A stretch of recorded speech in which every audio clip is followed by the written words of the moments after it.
안녕하세요. 주식의 소리의 애솔입니다. 네, 벌써 새해 인사를 나눠야 되는 그런 시즌이 다가왔죠. 2023년은 개묘년, 검은 토끼의 해라고 하는데요. 움츠렸던 토끼가 껑충 도약을 하듯이 내년에는 증시에도 그동안 한껏 움츠렸던 어깨를 활짝 펼 수 있는 시기가 찾아왔으면 좋겠고요. 여러분들 하시는 일과 건강, 그리고 계획해둔 모든 것들이 한 단계 위로 껑충껑충 업그레이드 되는 한 해가 되기를 바라겠습니다. 네, 새로운 마음으로 맞이하게 될 새해 첫 달에는 어떤 공모주들이 기다리고 있을지 기대감을 갖고 미리 살펴볼 텐데요. 현재까지 잡혀있는 일정은 일반 종목만 7개입니다. 스펙 일정이 보이지 않더라고요. 최근에 스펙들도 수요 측에서 기관 물량을 다 채우지 못해 상장을 철회하는 하는 케이스들이 자주 보이다 보니까 1월에는 자취를 감춘 듯 합니다. 아직까지는요. 네, TEMC와 한주 라이트 메탈의 일정이 겹치고 미래 반도체, 센즈랩, 오브젠의 청약 일정이 겹치고 또 3기 EV와 스튜디오 미르의 일정이 겹친다는 거 우선 확인을 해주시고요. TEMC부터 해서 간단히 워밍업 수준으로만 살펴보도록 하겠습니다. TEMC는 반도체 공정용 특수 가스를 제조하는 회사입니다. 왼쪽 표에 회사가 다루고 있는 가스의 종류, 가스별 기능, 그리고 용도와 특징이 적혀 있는데요.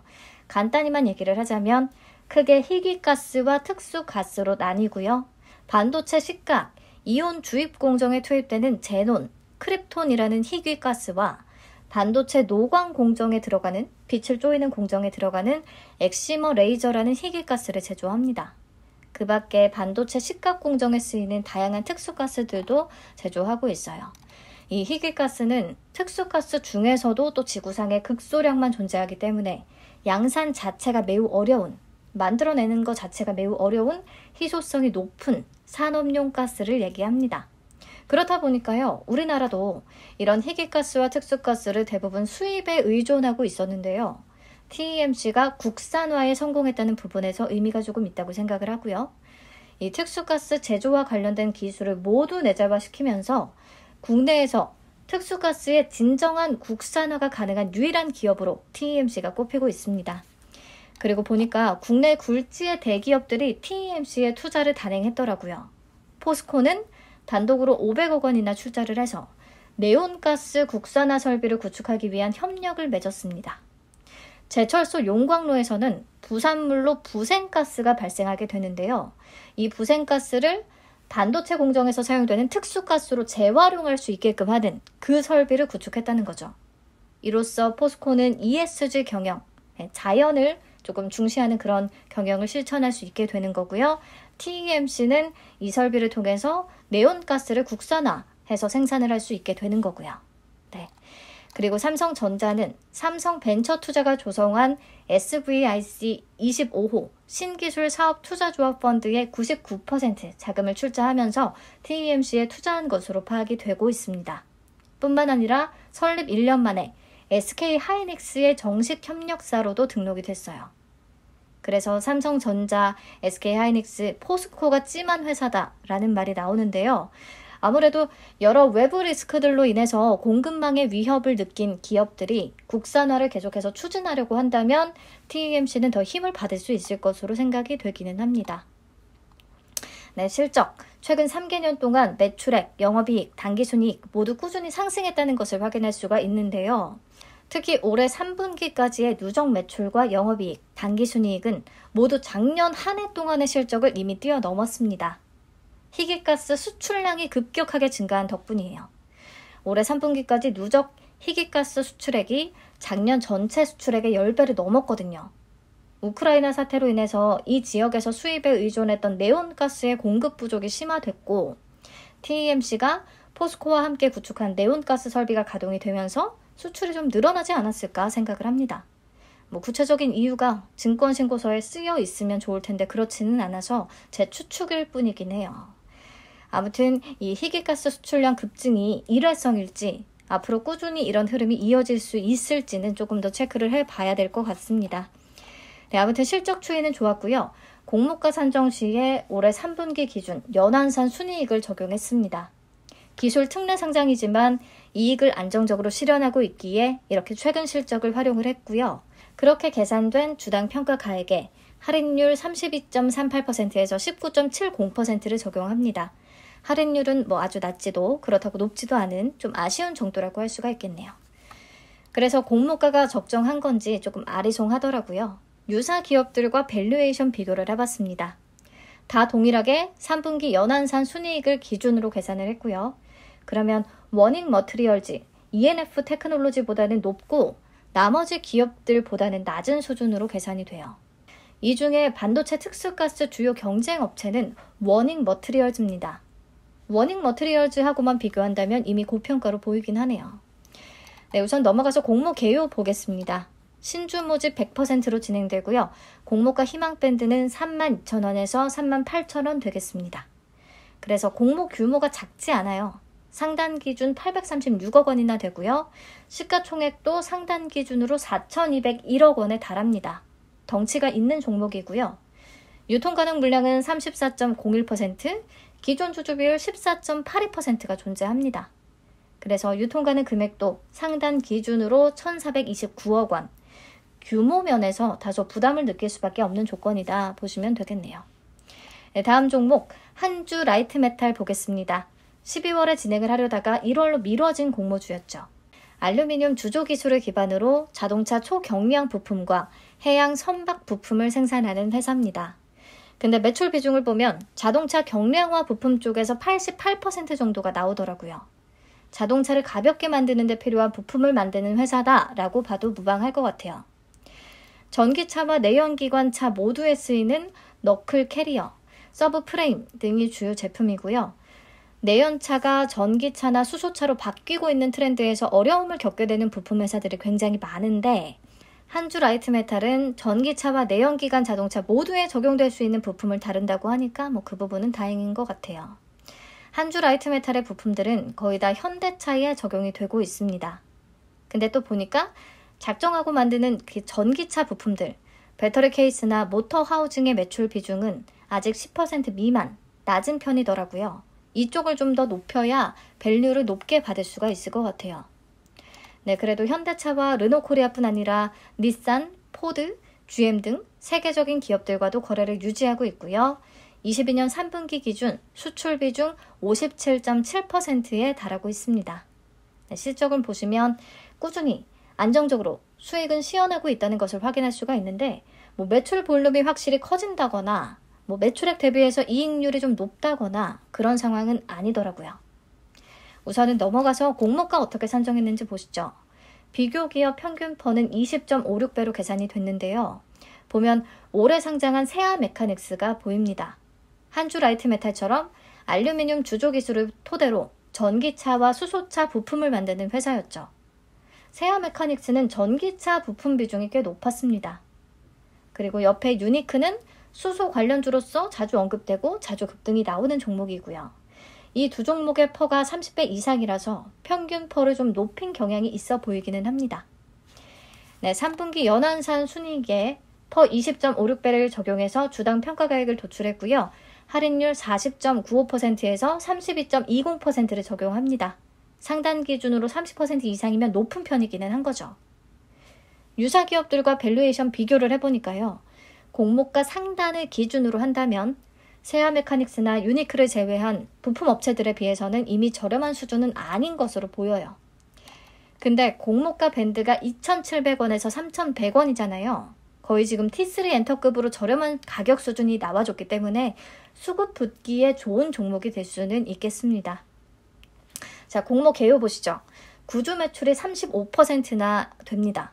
이 회사는 최대 주주가 사모펀드거든요. 현재 지분율 25.4%를 가지고 있는데 이번에 구주 매출로 보유 지분을 대거 팔면서 공모 후에는 지분율이 7.8%까지 감소하게 될 예정입니다. 그렇게 되면 이용진 대표가 최대 주주로 새롭게 올라서게 될 거고요. 아무튼 구주 매출 비중이 매우 높다는 건 단점으로 볼 수가 있겠고요. 유통 가능 물량도 많습니다. 38.50%, 기존 주주 비율도 16.89%로 꽤 높네요. 반면에 시가총액이나 유통시총이 매우 가볍다는 것과 또 주당 가격이 매우 절대적으로 싸다는 게 장점이 될 수가 있겠습니다. TEMC하고 일정이 겹치니까 더 살펴보고 비교해서 판단을 해야겠네요. 네, 다음 미래반도체입니다. 삼성전자의 반도체를 유통하는 회사예요.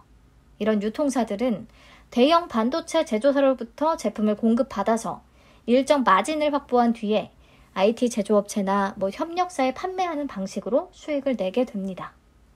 현재 삼성전자의 반도체 유통사업권은 미래반도체를 포함한 3개 회사가 보유하고 있는데요. 미래반도체, SAMT, 신성반도체라는 회사입니다. 보시면 SAMT의 매출 규모가 이 중에서 가장 크고요. 미래반도체는 매출 규모가 가장 작았지만 최근 들어서 좀 올라온 추세죠. 아무튼 삼성전자 유통업체로서 1위의 지위를 차지하고 있는 것도 아니고 단순 또 유통업체이기 때문에 뭔가 회사만의 차별화된 기술력을 보유하고 있는 것도 아니고 사업 내용 자체만 봐서는 그렇게 매력적인 회사는 아닙니다만 그래도 매년 매출액과 영업이익, 순이익이 꾸준히 상승하고 있다는 것에는 점수를 줄 수가 있겠고요. 또 공모주로서 접근하기에 공모가가 괜찮은 수준인지 공모 구조는 괜찮은지도 봐야겠죠. 공모가는 최근 4개 분기 합산 순이익에 유사회사의 평균% 4.94배를 적용해서 계산했습니다. 과거 실적과 낮은 펄을 적용해서 괜찮은가 싶은데 할인율이 매우 짭니다. 공모가 상단 기준 10.72%밖에 안 돼요. 그래서 밸류에이션 비교를 해보면 공모가 상단 기준의 PER은 유사 기업들의 PER과 차이가 없습니다. 저렴한 가격은 아니라는 거죠. 근데 이 종목도요. 시가총액이 1,000억 원 미만이고 또 유통가는 금액이 상단 기준으로 216억 원밖에 안 된다는 그 규모상 메리트가 존재하긴 하거든요.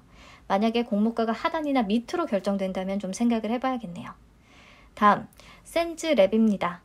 센즈는 그림에서 보시다시피 시큐리티, AI, 네트워크, 데이터 for society의 약자예요. 사이버 보안, 인공지능, 네트워크, 데이터의 상호 유기적 생태계를 만들어서 사이버 보안 위협에 능동적으로 대응할 수 있는 각종 기술들을 연구 개발하는 회사입니다. 그러니까 정보 보안 회사다라고 보면 되겠고요. 전 세계 악성 코드들을 분석하고 그 결과값을 사고 팔아서 수익을 낼 수 있는 오픈형 시스템 멀웨이즈닷컴을 운영합니다.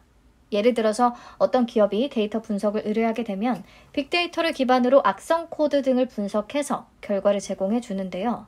단순하게 어떤 악성 코드가 있다 정도의 분석 결과만 내놓는 게 아니라 향후 추가적인 위협을 예측하거나 공격에 대응할 수 있는 방향들을 제시해 줍니다. 빅데이터나 AI 등의 기술을 접목시켜서. 이 과정에서 물리적으로 서버를 주고받거나 혹은 제품을 제조해야 되는 그런 과정은 생략되기 때문에 원가율이 낮다는 게 회사 측의 입장이에요. 자, 국내에서 이런 사이버 위협, 인텔리전스를 다루는 기업으로는 SK 쉴더스, 안랩, CQI, 이글롯 등등이 있는데요. 아무래도 올해 초 상장을 추진했다가 결국에 무산됐던 SK 쉴더스가 눈에 들어옵니다. 끝까지 공모가에 대한 욕심을 버리지 못하면서 상장을 철회했기 때문에 센즈랩도 공모가에 대한 평가가 좀 중요할 것 같아요. 그리고 성장 스토리를 잘 만들어야 됩니다. 사이버 위협이 증가하면서 데이터 보안의 중요성이 커지고 있기는 하지만 아직은 이 시장이 개화 단계고 본격 성장은 4, 5년 뒤에나 가능할 것으로 전망이 되고 있거든요. 이런 환경이 실적의 여실히 드러나고 있고요. 작년에는 영업이익과 당기순이익 흑자를 기록했지만 올해 3분기 누적 실적은 또 영업 손실, 당기 순손실, 적자 전환입니다. 아직은 안정적인 실적을 내지는 못하고 있는 거죠. 그래서 기술 특례 상장을 추진하게 됐고요. 공모가를 산정할 때 25년 추정 순이익을 활용했습니다. 물론 25년엔 매출액이며 순이익이며 엄청 급증할 것이라고 전망을 해놨고요. 문제는 무려 3년 뒤 추정치를 썼음에도 불구하고 적용한 할인율이 매우 낮다는 거죠. 이렇게 되면 무조건 공모가가 비싸다는 평가를 벗어나기는 어려울 것으로 보입니다. 네, 공모 개요 보시죠. 구주 매출 18.9%인데 센즈랩 자기 주식을 내놓는 거라 해당 자금이 다시 회사로 유입된다는 측면에서 그냥 신주 모집 100%와 다름없다고 볼 수는 있겠습니다. 공모가 밴드는 8,500원에서 1,500원 제시했고요. 시가총액은 상단 기준 1,587억 원 정도가 되겠고요. 유통 가능한 금액은 약 408억 원 정도 되겠네요. 상단 기준으로는 모두 애매한 수준이 되기 때문에 매력은 없겠고 미래반도체, 오브젠과 일정이 겹치기 때문에 조금 소외당할 가능성도 있을 것 같습니다. 다음 오브젠. 이름만 들어서는 뭐 하는 회사인지 감이 잘 안 오는데 마테크 기업이라고 하더라고요. 이렇게 새로운 용어를 또 배우게 되는 거죠. 빅데이터와 AI 기술을 기반으로 마테크, 마케팅 플러스 테크놀로지 솔루션을 제공하는 회사입니다. 실시간으로 빅데이터를 수집하고 AI로 분석을 해서 고객 마케팅 관련한 솔루션들을 제공한다. 뭐 이런 거죠. 금융, 유통, 통신 등 다양한 분야에서 대기업들을 고객사로 확보하고 있고요. 중견, 중소기업 시장은 별도의 구독형 솔루션을 개발 중이라고 해요. 조금 저렴하게. 이 대기업들은 마케팅에 별도의 비용을 많이 쓸 수가 있지만 아무래도 중견, 중소기업들은 마케팅 비용에는 부담을 느낄 수밖에 없으니까요. 자, 근데 과연 이 마테크라는 거 페달을 밟고 클 수 있는 시장인지 조금 의문이 들기는 합니다. 우선 국내 대기업이나 중견기업들은 자체 IT 계열사를 보유하고 있죠.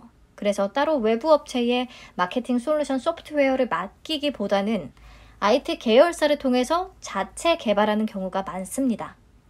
그리고 중소기업들은 비용 효율화 관점에서 소규모의 중소 IT 회사들을 통해 그냥 최소한 기능 정도를 수행할 수 있는 그런 자체 개발 프로그램을 의뢰하고 있는 실정이고요. 즉, 마케팅 영역에 있어서는 아직까지 자체 개발을 통해 그냥 기본적인 기능 정도 활용하는 기업들이 더 많다는 겁니다. 오브젠 같은 솔루션 회사들의 제품들이 대기업을 중심으로 조금씩 퍼지고 있는 그런 정도의 상태인 것 같아요. 그래서 앞으로 마테크 제품의 성공 사례가 널리 퍼지고 확실한 차별점을 보여야, 그리고 효과를 봐야 전 산업 영역과 모든 기업의 확산이 될 수 있겠는데요. 과연 수요가 그 정도로 많을 것인지는 아직 확신이 서지는 않습니다. 실적도 보면 매출액이 소폭 증가세를 보이고 있기는 하지만 작년까지는 영업 손실을 기록해왔고요. 올해 3분기 누적 기준 흑자 전환에 성공을 했는데 그냥 IPO를 앞두고 최대한 비용 절감을 하면서 만든 실적이 아닐까 싶고 아직은 좀 불안정하다고 보는 게 맞을 것 같습니다. 네, 그래서 이 회사도 24년 추정 순이익을 공모가 산정할 때 활용을 했어요. 게다가 영업수익이 2년 만에 80% 가까이 증가할 것이며 순이익도 2억 원에서 무려 99억 원까지 거의 50배 늘어난다는 추정치를 써냈거든요. 아무래도 이 부분을 입증하는 데 초점을 맞춰야 할 것으로 보이네요. 과감한 추정치에 비해서 할인율은 그다지 높지 않습니다. 작년부터 올해까지 이 기술 특례 상장한 기업들의 평균 할인율에도 못 미치는 수준이에요. 공모가 상단 기준으로는요. 하지만 이 종목도 가볍다는 게 장점입니다. 시가총액 1,000억 원 미만이고 유통가능 금액도 상단 기준 220억 원. 이 소형 IPO 메리트가 적용이 될 것인지 공모가가 최종적으로 어느 수준에 확정이 될 것인지가 중요하겠죠. 그 부분을 봐야겠습니다. 다음 3기 EV입니다. 3기로부터 전기차 배터리 사업부를 물적 분할해서 설립된 회사죠. 앞에서 봤던 한주 라이트메탈과 사업 내용이 조금 비슷합니다. 알루미늄 주조 기술을 바탕으로 자동차 관련 부품들을 생산하고 있어요. 근데 3기 EV는 전기차에만 더 포커싱이 된 회사인 거죠. 전기차 배터리를 외부 환경으로부터 보호하는 엔드플레이트라는 제품을 제조합니다. 고객사로는 폭스바겐, 포르쉐, 포드, 마세라티 이런 해외 글로벌 전기차 제조사들이 보이네요. 이들의 까다로운 품질 요구 조건을 만족시켰다는 소리니까 제품의 품질은 괜찮은 것으로 파악이 됩니다. 주요 경쟁사로는 세아 메카닉스를 꼽을 수가 있겠습니다. 둘 다 알루미늄 주조법을 활용해서 엔드플레이트라는 것을 생산하고요. LG 에너지 솔루션을 통해서 최종 고객사에 납품을 하고 있거든요. 실적을 보면 2020년에 물적 분할된 이후 굉장히 가파른 외형 성장을 보여주고 있는데요. 작년에 매출액과 영업이익은 잘 나온 반면에 단기 순손실을 기록했던 이유는 현금 유출이 없는 파생상품 평가 손실이 잡혔기 때문입니다. 상환 전환 우선주와 전환 우선주가 보통주로 이제 다 전환이 됐기 때문에 앞으로는 안 잡힐 것 같고요. 그래서 올해 3분기 누적 순이익을 보면 121억 원을 기록했네요. 영업이익도 작년 전체 영업이익을 넘어섰고요. 실적은 괜찮아 보입니다. 그리고 경쟁사로 언급했던 세아 메카닉스하고 비교해서 봐도 매출 규모나 이익 면에서 3기 EV가 훨씬 앞서네요. 네, 공모가는 최근 4개 분기 합산 순이익을 적용하면서 미래 추정치를 쓴 기업들에 대비해서는 좀 보수적이다 싶은데 적용한 할인율이 25.51%에서 10.98%밖에 안 되기 때문에 조금 실망감을 안겨줬어요. 근데 밸류에이션을 비교해서 보면 세아 메카닉스에 비해서는 또 매력적으로 보이거든요. 다른 회사들에 비해서는 그렇게 싼 건 아니지만. 그래서 주요 경쟁업체인 세아 메카닉스에 비해서는 저렴하기 때문에 비교적 무난하다라고 볼 수가 있겠습니다. 근데 3기 EV는 이번 상장을 추진하는 목적이라고 해야 될까요? 그 부분에서 논란이 있을 수는 있을 것 같아요. 3기 EV가 재무적 투자자들한테 상환 전환 우선주를 발행해서 자금을 유치시켰을 때 발행 후 3년 후부터는 상환을 청구할 수 있는 조건을 붙였는데요. 3기 EV의 연평균 EBITDA에 따라 상환해야 되는 금액 수준이 크게 달라진다고 해요. 근데 3기 EV가 생각보다는 수익을 크게 내지는 못한 상황이라 상환해야 되는 금액 부담이 커질 수밖에 없었는데 이 부담을 피할 수 있는 한 가지 방법이 바로 상장을 추진하는 거였습니다. 3기 EV가 2023년 12월 전까지 IPO를 완료하게 되면 FI들이 상환을 청구할 수 없다고 하거든요. 그래서 IPO를 서둘러 추진하는 게 아니냐. 또 게다가 구주 매출 비중이 40%나 돼요. 주체는 최대 주주인 3기라는 회사고요. 물론 3기가 구주 매출을 통해 확보한 자금으로 전기차 미국 공장을 건설하게 된다면 자회사인 3기 EV에게도 긍정적인 영향이 있을 수는 있겠으나 3기 EV 자체적인 발전을 위해 쓰일 수 있는 돈이 줄어든다는 측면에서는 아쉬운 부분이 될 수밖에 없겠습니다. 네, 공모가 상단 기준 시가총액은 2,356억 원, 유통가능 금액은 642억 원으로 가벼운 종목은 전혀 아니니까요. 앞으로 가격적인 측면을 중심으로 좀 잘 따져봐야 하겠습니다. 네, 드디어 마지막입니다. 스튜디오 미르, 애니메이션 총괄 제작 업체예요. 애니메이션 제작은 스토리 기획 단계인 프리-프로덕션, 원화 및 동화 제작 단계인 메인 프로덕션, 그리고 편집 및 녹음 단계인 포스트 프로덕션의 과정으로 진행이 됩니다. 국내 대부분의 애니메이션 제작사들은 메인 프로덕션, 만드는 것에 집중을 하고 있지만 스튜디오 미르는 전체 스토리 기획부터 편집 및 녹음까지 전체 작업을 리드해서 애니메이션을 총괄 제작하고요. 이게 강점이라고 볼 수 있겠죠. 이런 차별화된 비즈니스 모델을 바탕으로 2019년에 넷플릭스와 장기 계약 체결에 성공한 바 있는데요. 국내 업계 최초 사례라고 합니다. 그리고 넷플릭스 이외에도 디즈니, 드림웍스, 워너브라더스 같은 굵직한 글로벌 콘텐츠 기업들을 주요 고객사로 두고 있고요. 흥행 포트폴리오도 꽤 많더라고요. 기사 내용 참고해서 한번 봐주시면 되겠고요. 최근에 작업한 작품 중에서 네이버 웹툰을 원작으로 한 외모지상주의라는 게 있는데 넷플릭스 공개 이후에 글로벌 주간 순위 집계 8위를 기록했다고 합니다. 애니메이션 콘텐츠로는 유일하게 글로벌 톱 10에 진입을 한 거라고 해요. 네, 실적은 보면 좀 들쑥날쑥한데요. 지난해에는 영업 손실을 기록했지만 올해 3분기 기준 매출액은 지난해에는 물론 2020년 연간 매출액도 상회하는 수치를 기록했고 영업이익도 28억 원 흑자를 기록하고 있습니다. 계속될지는 좀 지켜봐야 되겠지만 재무적 투자자들도요. 좀 향후 실적에 대한 기대를 하고 있는 것 같아요. 이 부분은 뒤에서 얘기를 하겠습니다. 네, 우선 이 회사는 콘텐츠 관련주라는 대목에서 조금 관심이 가요. SAMG 엔터 상장 시기에 콘텐츠 관련주들 분위기가 너무 좋았다는 거 다들 알고 계시잖아요. SAMG 엔터가 비교 기업으로 꼽았던 기업들의 주가 흐름도 힘있게 우상향을 그렸었고요. 스튜디오 미르도 공모가 산정 내역을 보니까요. 최종 선정된 유사 기업이 SAMG 엔터와 거의 똑같아요. 네, 펜엔터테인먼트, A스토리, 스튜디오 드래곤. 그래서 평균 펀은 27.60배로 높은 수준으로 계산이 됐고요.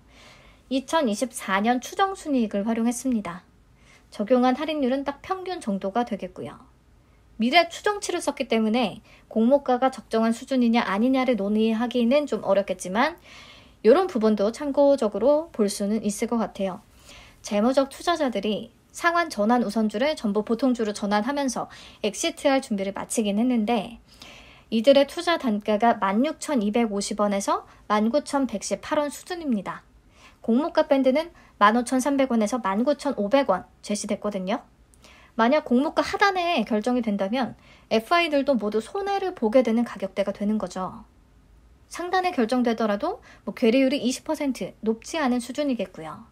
그래서 재무적 투자자들이 공모가 밴드를 막 높여 잡는데 혈안이 되어 있다기보다는 상장 후 시장에서 좋은 평가를 받고 수익 내서 팔겠다라는 의도가 좀 있는 듯해서 이런 부분은 긍정적으로 보입니다.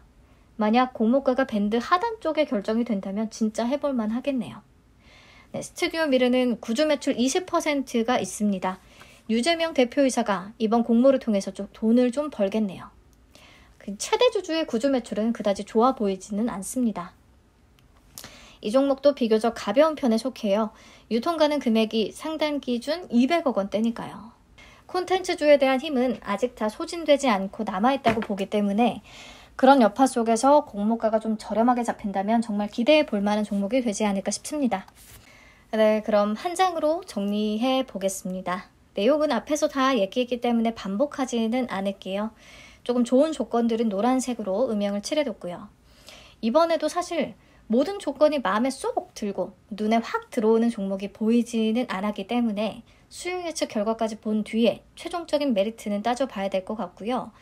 계속해서 기업의 성장 가능성과 가격 메리트 측면에서 잘 따져보고 들어가야 되는 시점이 아닌가 싶습니다. 소형 종목이라고 해서 무조건 수급이 붙는 시대도 지났기 때문에 여러분들도 조금 더 철저히 분석하시고 또 부진한 수요 예측 결과 속에서 열심히 기회를 찾아야 되지 않을까. 올해 하반기의 분위기가 내년 상반기 어느 정도까지는 더 이어지지 않을까라고 생각을 합니다. 그래서 2023년에도 제 예상이 틀리든 맞든 다각도에서 정보를 드릴 수 있도록 저는 노력하겠습니다. 같이 발전해 나가는 공부하는 입장이라고 생각해 주시면 감사하겠고요. 내년에는 이 공간에서 투자하면서 더 많이 웃을 수 있기를 바라겠습니다. 감사합니다. 행복한 연말 되세요.